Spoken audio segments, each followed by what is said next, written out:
ఓం శ్రీ గురుభ్యో నమః. ఓం శ్రీ మహాగణాధిపతి నమః. 19/1/2026 సోమవారము. రాశి చక్రము, గ్రహగతులు, దినఫలితములు. తదుపరి తులాలగ్నము. దినబలము 50% మాత్రమే ఉంది. నక్షత్ర బలం ఉదయం 11 వరకు లేదు. తదుపరి బాగుంటుంది. ఖచ్చితంగా ప్రయాణం చేస్తారు. బంధుమిత్రుల కలయికలు ఉంటాయి. ఆఫీసు వలన ధనలాభము, ఇల్లు, భూమి, స్థలము, వాహనము, ఇంటికి కావాల్సిన వస్తువులు, వాటి గురించి ఆలోచనలు, అటువంటి వాటి కొనడము లేదా అమ్మడము జరగవచ్చు.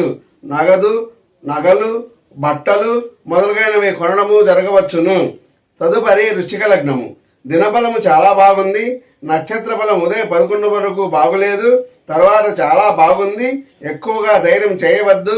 సోదరీమణులతో, ఇరుగు పొరుగు వారితో చిన్నపాటి సమస్యలు ఉంటాయి. మీకు నచ్చిన పని మీద తెలియని పనుల్లో ధైర్యం చేయడం చేస్తారు. నీచ పనులు, నీచ సహవాసము, నీచార్జన మొదలగునవి ఉంటాయి. దూర ప్రయాణం చేస్తారు. తల్లిదండ్రి బలము, ఆశీర్వాదము ఉంటుంది. పుణ్యము కొరకు పూజలు చేయండి. తదుపరి ధనుర్లగ్నము. ఈ రాశి వారికి దినబలము లేదు. నక్షత్ర బలం ఉదయం 11 వరకు మాత్రమే బాగుంది. తదుపరి పూర్తిగా బాగులేదు.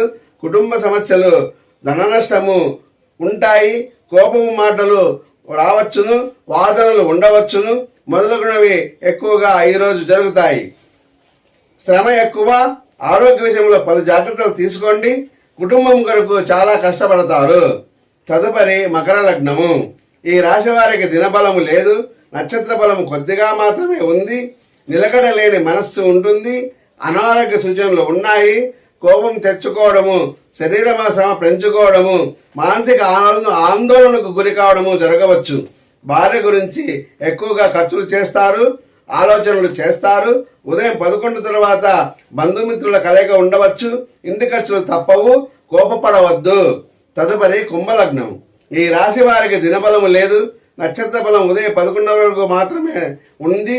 తదుపరి అనవసర పనులకు ధనవ్యయం చేస్తారు. సంతాన ఖర్చులు ఖచ్చితంగా ఉంటాయి. కుటుంబ ఖర్చులు, అనారోగ్య ఖర్చులు, పలు కార్యక్రమాలకు ఖర్చు పెట్టడము, బంధుమిత్రులకు ఖర్చు పెట్టడము, అనుకోని ఆటంకాలు కూడా ఉంటాయి. తదుపరి మీనలగ్నం. ఈ రాశి వారికి దినబలము బాగుంది. చంద్రబలం కూడా బాగుంది. ఉదయం 11 తర్వాత బాగుంటుంది. సంతానము, విద్య, విజ్ఞానము, కవిత్వము, రచనలు, కవులు, పలువురి కలయిక ఉండవచ్చు లేదా మాట్లాడవచ్చు. పలు రకాల ధనేతర లాభాలు ఉండవచ్చు. కోపము ఎక్కువ తెచ్చుకుంటారు. ఆటంకాలు ఉంటాయి. అధికారులతోనూ, నాయకులతోనూ, సామాజిక